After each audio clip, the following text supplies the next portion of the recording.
Subscribe now and press the bell icon. Never miss an update. Hello students, हमारे YouTube channel पर आपका स्वागत है। अपन अब क्लास 11 स्टार्ट करेंगे। ठीक है, अपन एक्सरसाइज फर्स्ट से स्टार्ट करते हैं। फर्स्ट के एक्सरसाइज का नाम क्या है? समुच्चय, जिसे बोला जाता है सेट। ठीक है, सेट। अब देखिए, पहले सबसे पहले क्या है, सेट का मतलब समझ लेते हैं। सेट क्या होता है? देखो, सेट क्या होता है? किसी भी इक्वल चीज का कॉम्बिनेशन होगा। फिर भारत के अंदर कितनी नदियां बह रही है, या क्लास की बात कर रहे हैं, जैसे अपनी क्लास के अंदर गर्ल्स और बॉयज अलग अलग है। अगर मैं बात करूं स्टूडेंट्स किसकी, अगर मैं बात करता हूं स्टूडेंट्स की, तो स्टूडेंट्स में गर्ल्स भी आएंगी और बॉयज भी आएंगे। ठीक है, ये तो एक सेट हो गया, स्टूडेंट्स का समुच्चय हो गया। ठीक है, यानी ग्रुप बन गया है स्टूडेंट्स का, इसके अंदर गर्ल्स और बॉयज दोनों आ रहे हैं। अब यहाँ पे मैं कह दूं गर्ल्स ओनली। गर्ल्स का कहने का मतलब है कि क्लास के अंदर कितनी गर्ल्स हैं। जैसे मान लो कि क्लास के अंदर गर्ल्स हैं 12 हैं और 18 बॉयज हैं। टोटल कितने हैं स्टूडेंट? 30 है एक क्लास के अंदर। ठीक है, अगर स्टूडेंट्स की बात करूं किसी भी क्लास के अंदर, तो क्या उसको बोलेंगे 30 स्टूडेंट है। ये तो क्या हो गया, स्टूडेंट का सेट हो गया, समुच्चय हो गया। अब बात करते हैं गर्ल्स की। कितनी गर्ल्स हैं? 12। तो अपन क्या कहेंगे, उसकी वैल्यू कितनी हो जाएगी? 12 हो जाएगी। इसको अपन क्या बोलते हैं? सेट बोलते हैं, समुच्चय बोलते हैं। मतलब सेम एक जैसी चीजों का क्या होना, कॉम्बिनेशन होना या कलेक्शन होना, उसको अपन क्या बोल सकते हैं? सेट या फिर समुच्चय बोल सकते हैं। ठीक है, ये तो था परिचय था। समुच्चय, उनका निरूपण कैसे किया जाता है? समुच्चय का निरूपण कैसे किया जाता है ये देखते हैं। देखो, समुच्चय का निरूपण दो तरीकों से किया जाता है, यानी उनका जो लिखने का तरीका होता है, उनको डिनोट कैसे किया जाता है, उसको दो तरीकों से लिखा जाता है। पहला तो है रोस्टर, रोस्टर और टेबुलर फॉर्म। यानी जिसे हिंदी में बोलते हैं रोस्टर व सारणीबद्ध।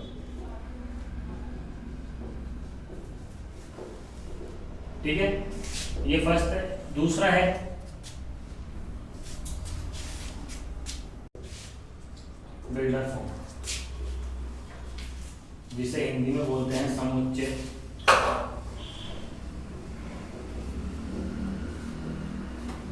निर्माण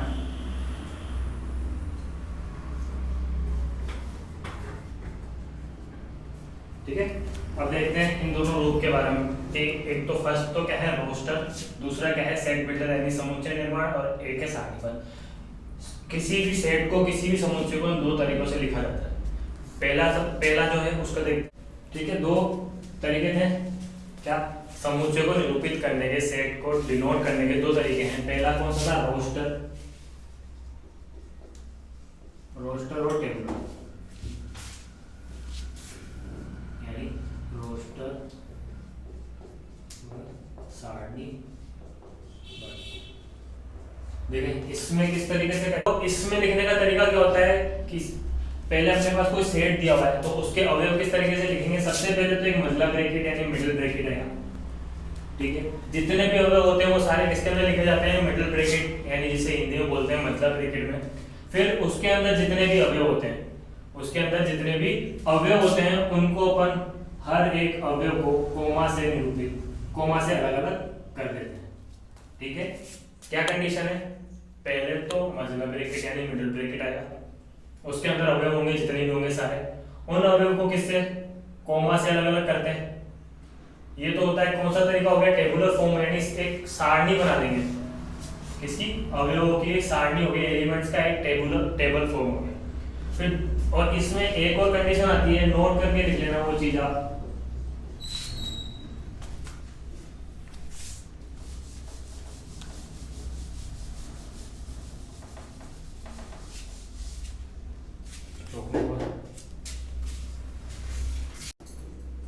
इसमें एक नोट लिख दो, किसी भी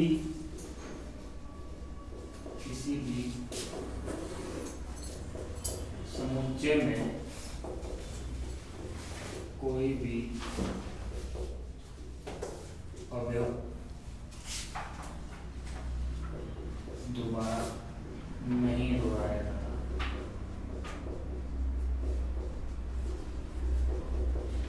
ठीक है, कहने का मतलब इंग्लिश में बोले तो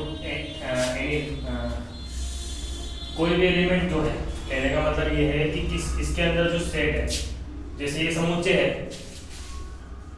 अब एग्जांपल ले लो स्कूल, स्कूल की स्पेलिंग ये होती है, ठीक है। अब स्कूल की स्पेलिंग ये है, अगर मैं बोलूँ इसके जो अवयव है एलिमेंट है उनका मुझको सेट बनाना है, ठीक है, तो मैं किस तरह से मांगा इसमें SCHOL।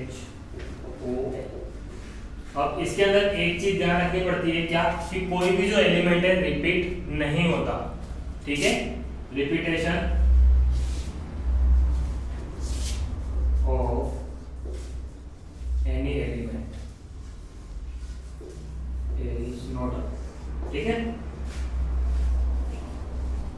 कोई भी एलिमेंट यानी कोई भी अवयव दोबारा नहीं लिखेंगे, जैसे स्कूल में डबल ओ आ रहा है तो अपन ओ को क्या लिखेंगे, एक बार लिखेंगे। ये चीज नोट है, नोट बना के लिख देना इसको नोट्स में, ठीक है। अब दूसरा रूप देखते हैं, दूसरा फॉर्मेट देखते हैं इसका कैसे लिखते हैं। दूसरा इसका टाइप क्या था, दूसरा था समुच्चय,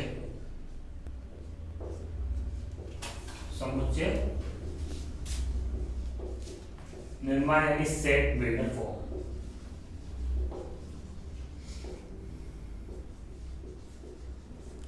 इसमें कैसे लिखते हैं, इसमें तो देखो डायरेक्ट अपन क्या लिख रहे थे, अवयव लिख रहे थे। इसमें इस तरीके से लिखा जाता है, जैसे एग्जांपल मान लो कोई सेट है V, ठीक है, कोई सेट है V, उसको किस तरीके से लिखेंगे, ब्रैकेट बनाएंगे, ये लिखा x, जहां पे x where x is the क्या है, एक स्वर, ठीक है। कहने का मतलब है V is equal to x where x is an vowel, ठीक है। इसको भी लिखते हैं उसी में ही है, किसमें, मिडल ब्रैकेट यानी मतलब ब्रैकेट में लिखते हैं, पर इसमें क्या है, इसको अपन को लैंग्वेज में लिखते हैं, एक समुच्चय सेट के रूप में लिखते हैं। जैसे कहने का मतलब ये हो गया कि x क्या, x एक ऐसा एलिमेंट है जहां पे x की जो वैल्यू है यानी x के जो मान है वो क्या है, अपने अंग्रेजी शब्द के क्या है, स्वर है। तो ये कौन सा फॉर्म हो गया, इसका टेबुलर फॉर्म हो गया। अगर इसी को मैं रोस्टर रूप में लिखूंगा तो कैसे लिखूंगा इसको, V is equal to AEIOU। ये क्या होता है, डिफरेंस है इन दोनों के बीच में, किसमें, रोस्टर में और किसमें, सेट बिल्डर में। रोस्टर में तो डायरेक्ट अपन एलिमेंट लिख देते हैं, सेट बिल्डर में अपन उस एलिमेंट की क्या वैरायटी है, क्या खासियत है, उसके बारे में बताते हैं। जैसे एग्जांपल अपन ने लिख दिया x एक स्वर है यानी x इज एन वोवल, ठीक है। तो यहाँ पे अपन ने लिख दिया, ये कौन सा फॉर्मेट हो गया, सेट बिल्डर फॉर्म यानी समुच्चय निर्माण, और ये कौन सा फॉर्मेट हो गया, रोस्टर यानी टेबुलर फॉर्म, ठीक है। समझ आ गया, ये इसके दो रूप थे। किसी भी सेट को, समुच्चय को इन दो तरीके से लिखा जाता है। अब अपन अगला समुच्चय पढ़ते हैं, रिक्त समुच्चय। थर्ड पॉइंट क्या है, रिक्त समुच्चय, जिसे बोलते हैं एम्प्टी सेट। नाम से ही पता पड़ रहा है, एम्प्टी सेट यानी रिक्त समुच्चय, यानी जो भी समुच्चय होगा, सेट होगा, उसके अंदर कोई भी अवयव उपस्थित नहीं होगा, उसे अपन क्या बोलेंगे, रिक्त समुच्चय, यानी वह समुच्चय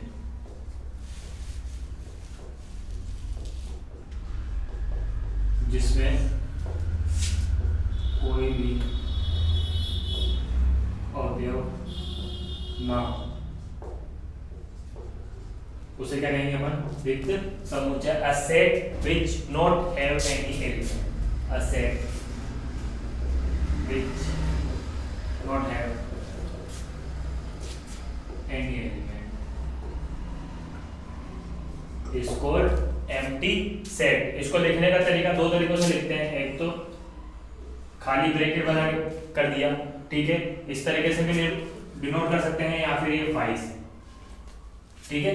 किसी भी एम्प्टी सेट का मतलब ये है कि किसी भी सेट में कोई भी एलिमेंट प्रेजेंट ना हो, यानी किसी भी समुच्चय में कोई भी अवयव उपस्थित ना हो, उसे अपन क्या बोलेंगे, एम्प्टी सेट बोलेंगे, या फिर रिक्त समुच्चय बोलेंगे। रिक्त समुच्चय को लिखने के दो तरीके होते हैं, या तो खाली ब्रैकेट बना के आप क्लोज कर दीजिए, ओपन और क्लोज कर दीजिए, या फिर उसको फाइल से, ठीक है। दो तरीकों से अपन इसको डिनोट कर सकते हैं। कभी भी इसको इस तरीके से डिनोट मत करना, ठीक है। ये जो फॉर्मेट होता है गलत है, क्योंकि इसके कहने का मतलब ये हो गया कि इसके अंदर एक अवयव उपस्थित है, ठीक है। तो यहाँ तो इस तरीके से निरूपित करेंगे, यहाँ डिनोट करेंगे, इस तरीके से, इस तरीके से नहीं करेंगे, क्योंकि फाइल को ब्रैकेट के अंदर लिखने का मतलब ये हो गया कि वो सेट, इस सेट के अंदर एक एलिमेंट है, एक अवयव है। फिर थर्ड पॉइंट, फोर्थ पॉइंट देखते हैं क्या है, परिमित और अपरिमित समुच्चय। परिमित व अपरिमित समुच्चय, जिसे इंग्लिश में बोलते हैं फाइनाइट एंड इनफाइनाइट सेट। देखिए इसमें भी कोई ज़्यादा डाउट नहीं है, कोई ज़्यादा सोचने की जरूरत नहीं है, नाम से पता पड़ रहा है फाइनाइट एंड इनफाइनाइट यानी परिमित एंड अपरिमित। फाइनाइट का मतलब ये हो गया निश्चित होना, एक सेट मतलब कंप्लीट एलिमेंट जो उसके अंदर है फिक्स है, इससे ज़्यादा एलिमेंट नहीं होंगे, ठीक है। इनफाइनाइट, और इनफाइनाइट का मतलब कितने भी एलिमेंट हो सकते हैं, उन्हें अपन क्या बोलेंगे, इनफाइनाइट सेट बोलेंगे। यानी परिमित का कहने का मतलब ये है जैसे कोई सेट है बी, ए लो, ए कोई सेट है, उसके अंदर जो अवयव है वो मैं बोल सकता हूँ जैसे एक्स एक क्या है, स्वर है, या फिर इसको इस तरीके से भी लिख सकते हैं A is equal to A E I O U. अब अपने पास ये क्या है, फिक्स है, जो वोवल्स है जो स्वर है वो फिक्स है ना, कितने हैं, 5 है, कंट पता है। अब मैं ये कह सकता हूँ इसको अपन कौन सा सेट बोलेंगे, फाइनाइट सेट, फाइनाइट यानी परिमित, ठीक है। एक ऐसा सेट, एक ऐसा समुच्चय जिसके अंदर अवयव यानी एलिमेंट्स की संख्या यानी number of elements are fixed, number of elements are fixed is known as finite set, यानी जिसमें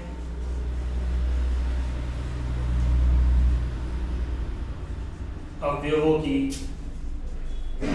संख्या क्या हो, निश्चित हो। वो कौन सा सेट हो जाएगा, परिमित समुच्चय हो जाएगा। फिर बात करते हैं इनफाइनाइट की, इसका जस्ट अपोजिट हो जाएगा जिसमें number of element are not fixed, वो कौन सा हो जाएगा, इनफाइनाइट सेट हो जाएगा, यानी जिसमें अवयवों की संख्या क्या हो, निश्चित ना हो, उसे अपन क्या बोलेंगे, अपरिमित समुच्चय। कहने का मतलब जैसे ये कह सकते हैं कि एक समुच्चय जिसमें ना क्या हो, प्राकृत संख्या हो, क्या हो, प्राकृत संख्या का समुच्चय। प्राकृत संख्या जो है वो कहां से कहां तक स्टार्ट होती है, 1 से लेकर अनंत तक, ठीक है। प्लस की जितनी भी संख्या है वो सारी क्या है, प्राकृत संख्या है, 1 से लेकर अनंत तक। अब ये अनंत तक चल रही है तो इसे अपन कौन सा समुच्चय बोल सकते हैं, इनफाइनाइट सेट या फिर परिमित समुच्चय। तो इसको कैसे लिखेंगे, a इज इक्वल टू, अपन इसको इस तरीके से लिखते हैं, x is belongs to n, या फिर डायरेक्ट इसको हम ऐसे लिख दो, x क्या है, एक प्राकृत संख्या है, प्राकृत संख्या,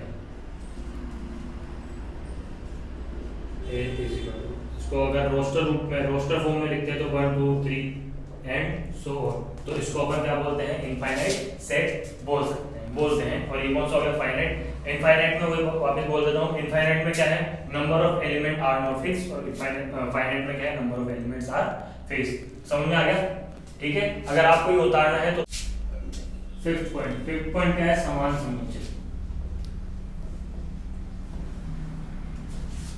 जिसे इंग्लिश में बोलेंगे इक्वल सेट। और वही बात है, फिर से नाम से पता पड़ रहा है, समान समुच्चय, यानी जब दो समुच्चयों के अवयव क्या हो, समान हो। यानी जैसे माना कोई एक समुच्चय है A और एक समुच्चय है B, ठीक है, दो सेट है A और B। A के अंदर के जो एलिमेंट्स है अवयव है वो है 1 2 3 4 5। इसके अंदर भी जो अवयव है वो भी क्या है, 1 2 3 4 5।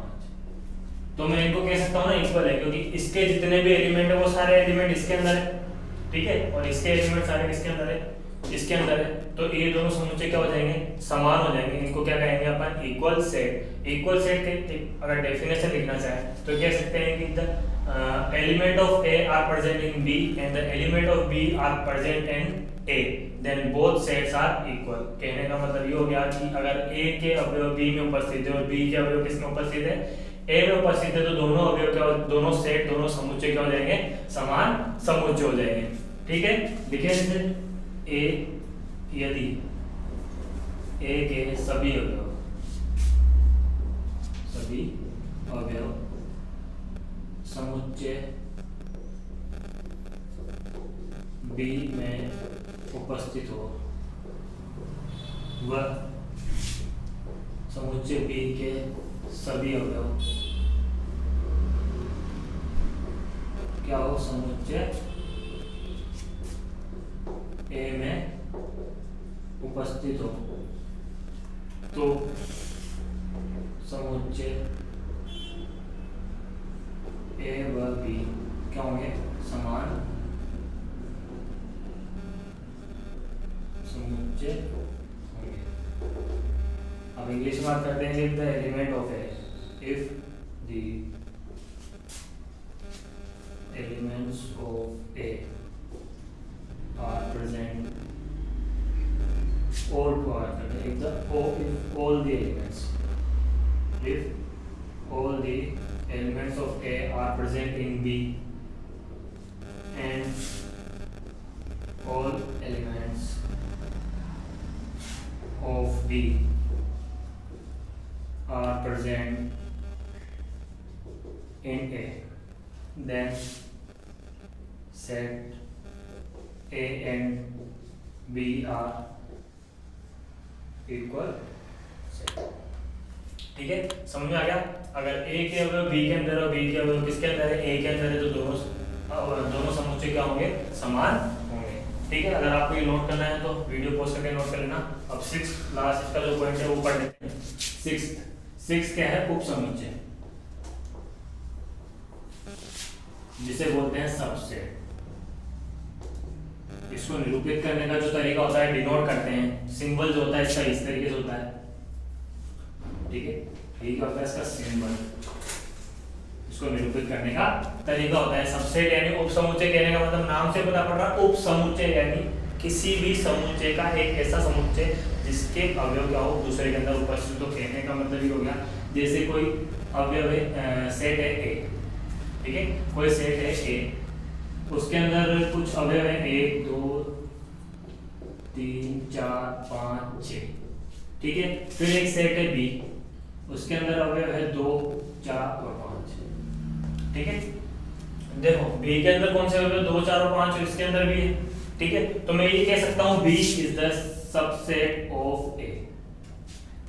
अब अगर इसकी डेफिनेशन की बात करें तो कैसे करेंगे, जो बी के अवयव है, बी ए के जो अवयव अगर बी के अंदर भी क्या हो उपस्थित हो, या फिर बी के अवयव क्या हो एक, यहाँ पे क्या होंगे सारे अवयव नहीं आएंगे, यहाँ पे वो अगर सारे अवयव आ जाते तो कौन सा समुच्चय हो जाएगा, समान यानी इक्वल सेट हो जाएगा। यहाँ पे बस कुछ अवयव, जैसे बी के अंदर क्या है 2 4 5, 2 4 और 5, 2 4 और 5 क्या है, ए के अंदर से किसके अंदर है, बी के अंदर है। तो अपन कह सकते हैं जो बी क्या है वो सबसेट है किसका, ए का। तो डेफिनेशन लिखे, यदि समुच्चय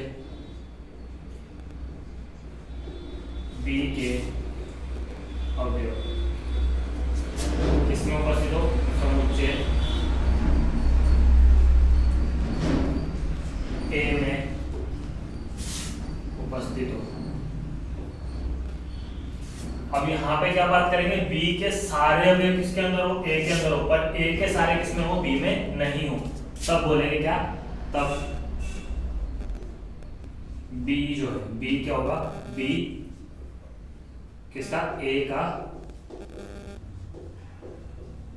समुच्चय होगा, ठीक है। इंग्लिश में बात करें तो if element of B are present in A, then B is subset of A, ठीक है। यहाँ पे सारे अवयव की बात नहीं हो रही, अगर इसके सारे अवयव इसके अंदर और इसके सारे अवयव इसके अंदर है तो वो तो क्या हो जाएगा, इक्वल सेट यानी समान समुच्चय हो जाएगा। बट यहाँ पे क्या बात हो रही है कि बी के जो सारे अवयव, बी के सारे एलिमेंट किसके अंदर है, ए के अंदर है, बट ए के सारे एलिमेंट बी के अंदर नहीं है। तब अपन उसको क्या कह सकते हैं, बी को अपन ए का सबसेट कह सकते हैं, ठीक है। आगे समझ में, अब ये तो टॉपिक आगे, इसके आगे के टॉपिक अपन आगे पढ़ेंगे। इसमें भी थोड़ा सा कुछ बताता हूँ आपको, जैसे संख्याओं के बारे में क्या है। अब इसमें अपन कुछ सिंबल्स देख रहे हैं, किस नंबर को किसी डिनोट करते हैं। जैसे एक है प्राकृत संख्या,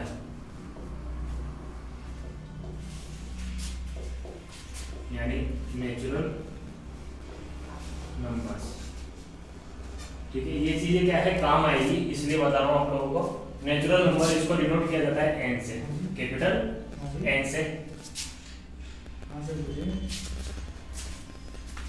लिखते हैं, ठीक है। सबसे पहले n, इसको बोलते हैं प्राकृत संख्या यानी नेचुरल नंबर्स।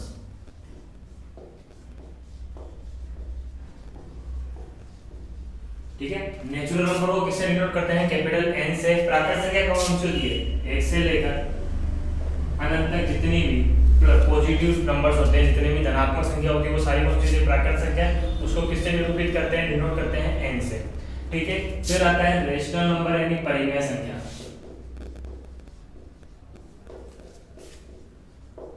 परिमेय संख्या यानी रेशनल नंबर्स। ठीक है, इसको किससे डिनोट करते हैं? Q से। Q से निरूपित करते हैं इसको। कौन सी संख्या आती है? इसे बटा में लिखते हैं ना, जो अपन बटा P बटा Q के P अपॉन Q की फॉर्म में लिखते हैं, वो सारे कौन से नंबर होते हैं? रेशनल नंबर होते हैं। अब वो माइनस में हो प्लस में हो कोई फर्क नहीं पड़ता, बस P अपॉन Q के फॉर्म में लिख सकते हैं। वही नंबर क्या हो जाएंगे? रेशनल नंबर यानी परिमेय संख्या हो जाएगी। उसको किससे निरूपित करते हैं? Q से।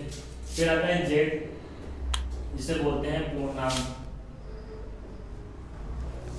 यानी इंटीजर्स। ठीक है, इंटीजर्स यानी पूर्णांक को किससे निरूपित करते हैं? Z से डिनोट करते हैं। वो कौन सी संख्या होती है? माइनस इनफाइनाइट से लेकर प्लस के इनफाइनाइट तक की, ओनली माइनस इनफाइनाइट से लेकर प्लस के इनफाइनाइट तक। इसमें पॉइंट्स वाले नंबर नहीं आते, ना ही अपोन वाले नंबर आते हैं। ठीक है, वो कौन से डिजिट होती है? पूर्णांक यानी इंटीजर्स। किससे डिनोट करते हैं? Z से। फिर आता है Z प्लस। Z प्लस का मतलब यानी पॉजिटिव इंटीजर्स। कौन सा हो गया? पॉजिटिव इंटीजर्स यानी धन पूर्णांक। ठीक है, उसको किससे लिखते हैं? Z प्लस से लिखते हैं। इसमें कौन सी रहेगी? 0 से लेकर इनफाइनाइट। ठीक है, वो सारे कौन से रहेंगे? पॉजिटिव इंटीजर में जितने भी पॉजिटिव नंबर है उनको किससे डिनोट करते हैं? पॉजिटिव इंटीजर से। Q प्लस की बात करते हैं, वो हो जाएगा पॉजिटिव रेशनल। पॉजिटिव रेशनल यानी धन परिमेय। इसमें सारी प्लस की अपॉन वाली नंबर्स। ठीक है, ये 5 तो ये याद रखना। इनको किससे डिनोट करते हैं? N rational natural number, Q परिमेय यानी रेशनल नंबर, Z पूर्णांक यानी इंटीजर्स हो गया, Z प्लस पॉजिटिव इंटीजर्स हो गया, Q प्लस कौन सा हो गया? पॉजिटिव रेशनल्स हो गया। अब दो है वो भी बता देता हूँ आपको, दो कौन से? R, जिसको बोलते हैं वास्तविक संख्या। इंग्लिश में इसको बोलेंगे रियल नंबर्स। ठीक है, R से डिनोट करते हैं वास्तविक संख्या को। वास्तविक संख्या जितनी भी है, सिर्फ किसको छोड़कर? अंडर रूट के अंदर जो माइनस की संख्या होती है ना, उनको छोड़कर जितनी भी संख्या है, पॉइंट में है, बटन में है, प्लस में है, माइनस में, वो सारी कौन सी हो जाएगी? वास्तविक संख्या हो जाएगी। फिर बात करते हैं R प्लस यानी धन वास्तविक संख्या है। धन वास्तविक संख्या यानी पॉजिटिव रियल नंबर्स। ठीक है, इसमें सारी कौन सी संख्या आएगी? प्लस में आएगी, बट अंडर रूट के जो अंदर मतलब काल्पनिक जो इमेजिनरी नंबर होते हैं उनको छोड़ के जितने भी सारे नंबर है वो किसके अंदर आएंगे? इसके अंदर आएंगे। फिर एक और चीज है, सिंबल यूज आता है ये इस तरीके से, इसको बोलते हैं इंग्लिश में बिलोंग्स टू। ठीक है, ये सिंबल बहुत काम आता है। इस सिंबल का मतलब ये है, जैसे एग्जांपल मानो, जैसे ये लिख दिया n belongs to capital N। कहने का मतलब ये है जो n की जो वैल्यू होगी, जो n की वैल्यू होगी, जो n के मान होंगे, वो किस में से होंगे? प्राकृत संख्या यानी नेचुरल नंबर में से। ठीक है, कहने का मतलब ये होगा n belongs to capital N, यानी जो n का जो मान होगा वो किस में विद्यमान होगा? n के अंदर, यानी प्राकृत संख्याओं के अंदर। यानी जो n है वो इससे बिलोंग्स करता है, यानी इसके अगर किसमें है? इसमें अपन ले सकते हैं, इसका मतलब। ठीक है, और ये तो कंप्लीट हो गया इतना टॉपिक। अब आगे के जो टॉपिक है अपन नेक्स्ट वीडियो में पढ़ेंगे। अगर आपको ये वीडियो अच्छी लगी हो तो लाइक शेयर सब्सक्राइब जरूर करें, और अभी तक चैनल को आपने सब्सक्राइब नहीं किया तो जरूर करें, बेल आइकन को प्रेस करें जिससे आपको नोटिफिकेशन मिलती रहे। इसमें कोई भी डाउट हो इस वीडियो में कमेंट